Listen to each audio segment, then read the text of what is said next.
అందరికీ మరణాతండి. బాగున్నారండి?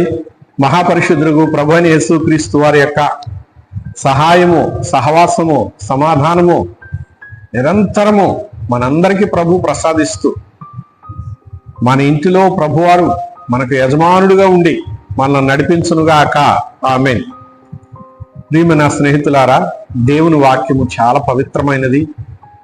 ఆయన తన నోటి వాక్కు చేత సమస్త సృష్టి చేసిన వారిగా ఉన్నారు కనుక ఆయన పలుకుగానే అన్నీ కలిగాయి కదండి. ఆయన పలకకుండా ఏది కలుగలేదు. ఆయనే సమస్తాన్ని చేశారు. అట్టి ప్రభువారు మాటలు నేడు మనకు ఆశీర్వాదాన్ని కలుగజేస్తూ జీవాన్ని ప్రసాదించినవై ఉన్నవి కనుక మన భయములను పోగొట్టే ప్రభు యొక్క మాటలను మనము విని ఈ భయంకరమైనటువంటి లోకారణ్యంలో ప్రభు కొరకు ఎదురు చూద్దాం. ప్రియులారా, యెషయా గ్రంథము 43వ అధ్యాయము 1వ వచనమును మనము చూచినట్లయితే, భయపడకుము, పేరు పెట్టి నిన్ను పిలిచి ఉన్నాను, నీవు నా సొత్తు అని ప్రభు వారు ఇక్కడ సెలవిస్తూ ఉన్నారు. ప్రియులారా, తాను ఏర్పాటు చేసుకున్నటువంటి వారిని గురించి ఈ మాటలు చక్కగా మనకు దేవుడు వివరిస్తూ ఉన్నారు. ప్రియులారా, భూలోకములో మానవులైనటువంటి వారు ప్రతి విషయంలోనూ భయపడుతూ ఉంటారు కనుక దేవుడు భయపడవద్దు అని ధైర్యాన్ని చెబుతూ ఉన్నాడు.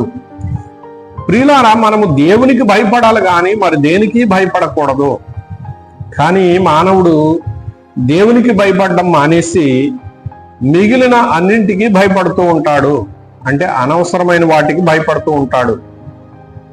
గనుక దేవుడు ఆ భయమును నీ అంతరంగములో ఎంత మాత్రము నివాసము చేయి నీ వద్దని చెప్పి ఆయన సెలవిస్తూ ఉన్నారు. భయపడకమని ఒక్క మాట సెలవిచ్చారు. పేరు పెట్టి నిన్ను పిలిచి ఉన్నాను అంటూ ఉన్నారు ఆయన. అంటే మన పేరు ఆయనకు తెలిసే ఉన్నది.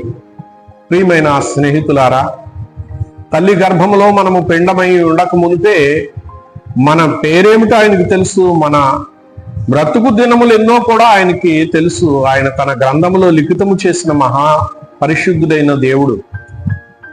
ప్రియులారా, హాగరు అనేటటువంటి అబ్రహాము దాసి ఇల్లు విడిచి వెళ్ళిపోయినప్పుడు దేవుడు మరి ఆమెకు దర్శనమిచ్చారు మార్గములో. ఆయన దర్శనమిచ్చి ఆమెతో మాట్లాడినప్పుడు ఆమె ఆశ్చర్యపడింది. ఆయన ఏమని పిలిచారు? తన పసిబిడ్డ అంగలారుస్తూ ఉంటే ఆ అంగలార్పు ఆయన సింహాసనం దగ్గరికి వెళ్ళినప్పుడు ఆయన దిగివచ్చి ఆమెతో మాట్లాడుతూ ఉన్నారు. అబ్రహాము దాసివైన హాగరు అని పిలిచారు. అప్పుడు ఆమె ఏమంటుంది? నన్ను పేరు పెట్టి పిలిచినటువంటి దేవానికి స్తోత్రం అని దేవుని స్తుతించింది. నీ పేరేమిటో నాకు తెలియదు కానీ నన్ను పేరు పెట్టి పిలిచినటువంటి దేవానికి స్తోత్రాలని చాలా ఆనందభరితురాలయ్యింది. ప్రియులారా, ఆమె పేరు దేవునికి తెలుసు. అలాగే నీ పేరు, నా పేరు, మనందరి పేర్లు దేవునికి తెలుసు. ప్రియమైన స్నేహితులారా, దేవునికి తెలియదు అనుకుంటూ ఉన్నారేమో. సమస్తము దేవునికి తెలుసు గనుక ఆయన పేరు పెట్టి మనను పిలిచేటటువంటి వాడై ఉన్నాడు. మనము దేవుని సొత్తై ఉన్నాము గనుక మనము భయపడక దేవుణ్ణి సేవించాలి. భయపడక దేవునికి సాక్షులుగా జీవించాలి. భయపడక ఆయనకు ప్రార్థన చెయ్యాలి. అప్పుడు ఆయన ఆశీర్వాదము, ఆయన సహవాసము, ఆయన రాజ్యము, ఆయన సింహాసన ధన్యతలు మనందరికీ ప్రభువారు ప్రసాదించువారుగా ఉన్నారు. ఈ లోకములో జీవించేటటువంటి మనకు నిరంతరము ఆయన తోడుగా ఉంటారు.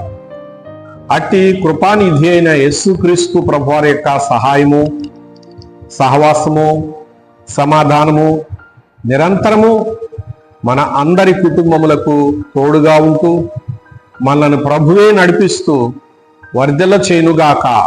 ఆమేన్. చిన్న ప్రార్థన చేద్దామండి.